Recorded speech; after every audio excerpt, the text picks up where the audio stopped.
Hey guys, welcome back to another Creative Tap tutorial. In this tutorial we're going to be taking this simple picture, the link's in the description for this by the way, or you can use whatever picture you want. We're going to be taking this and we're going to be turning it into a sort of vintage looking pic just like this, okay? So this is what we'll finish with and this is what we'll begin with, okay? So without further ado, let's close these and let's begin. So I'm going to go into Photoshop and I'm going to go File, Open, and I'm going to go open that image, and there you go. Now, first thing we want to do is we want to add a new adjustment layer, and that's going to be a level. So let's add that above. So let's come down here and click levels, and we just want to decrease these blacks just a little bit. So I want to take this to about, let's say 10, and that's okay. So we'll finish that, okay. So that's our levels. Not doing a lot yet, but we'll get there. Next, we want to get this background layer, and we want to drag it down to the new layer icon to duplicate it, and we want to put it on top. Now what we're going to do with this is we're going to make a high pass filter to really bring out the sort of patterns in here and the sort of sharp bits of her hair. So let's go with this selected, let's go to filter, and then we're going to come down to other, I think it's in, yeah, and high pass. Okay, so what this is going to do is it's going to generate a grayscale image with the sort of detail sort of highlighted, and because this is 50% grey, when we overlay it, it'll be fine. So I think I'm going to actually keep this at 14, maybe actually 12.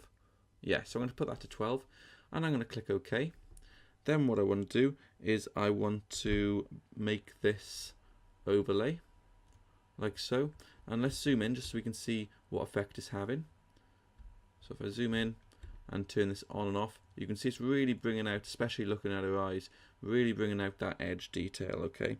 So that's what we want to do with that one. Now next, we want to make a new adjustment layer. So let's get our back, we want to put it on top of the levels. So the new adjustment layer we want to make is a brightness and contrast. So let's go brightness and contrast, because it's too contrasty at the moment. So I'm going to bring us down, just take some of that contrast out, about -22. And yeah, so that's before and after, and we're just bringing some of that contrast out, okay? Next we want to go to the curves, and this is where we really get creative, okay? So make a curves. Let's come into the reds at first.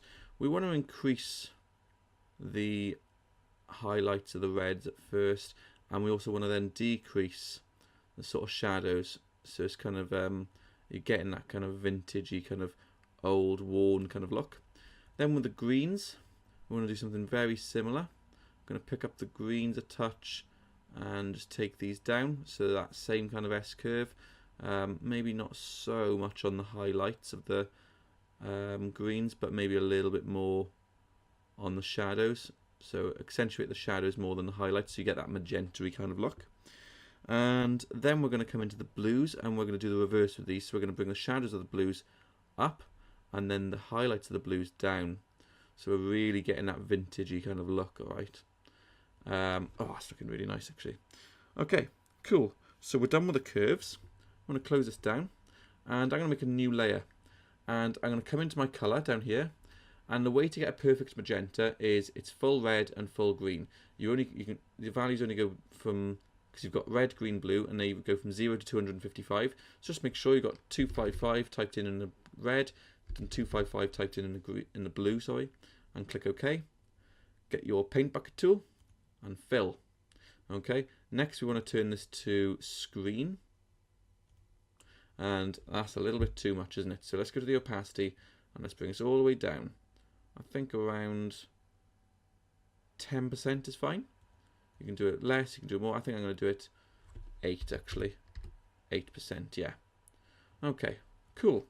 So now that we've done that, there's not much left. We're going to go and do the hue and saturation, okay?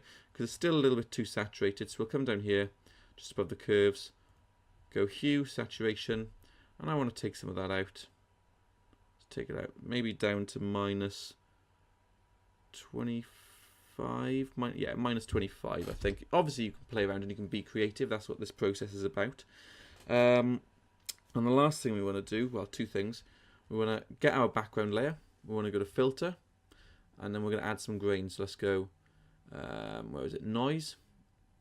Add noise.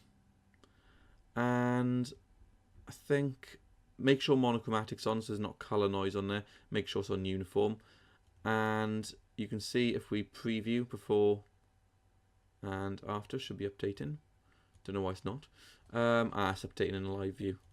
Yeah, so if I click OK, I'll zoom in quite close to her face, and you can see where that grain is now being picked up there in her forehead. Very, very subtle. If I Control Z to undo it, you'll see the difference that we're getting here. So like it's been taken on an old camera. So we'll zoom back out. And the last thing we want to do is we want to go Command, with this selected, Command or Control, and then Shift and R. So Command, Shift R, or Control, Shift R. Give that a click, and then this lens correction window is going to pop up, okay? You want to go to the Custom tab. Now it's only looking at that layer, so all our color corrections are gone. Come to the Custom tab, come down to Vignette. We want to put this all the way up to, sorry, -100. And then play around with how far you want it to come in. I'm going to put mine at about, I think I'm going to keep it at +45, and then click OK. And so then what it's going to do is going to apply this this vignette to our final image, and then we'll have something that looks like that. Okay. That's probably too much of a vignette for me, so I'd probably undo it and reapply it a little more subtly. So custom, I think I'll go amount, maybe -55, and then click OK. So that's how you, obviously we'll just see what this looks like now. It's probably going to look a little more subtle. Yeah, I think that's better. So that's how you get that kind of vintage look inside of Photoshop. By all means, you can play around with these values to your heart's content. You can increase, I forgot to put back on, thought there was something wrong. Forgot to put back on this high pass blur on the top to bring in that detail. Thought it looked a bit bland. So make sure that's on. And yeah, that's looking really kind of, really authentic now. I'm liking that. I may end up bringing this down to like 6%. Yeah, something like that. But yeah, have a play around, see what kind of looks you get. Give us a comment, rate and subscribe, thumbs up and everything, and follow us on our social media. That's Facebook, Twitter and Instagram. Cheers for tuning in, and I'll see you in another tutorial.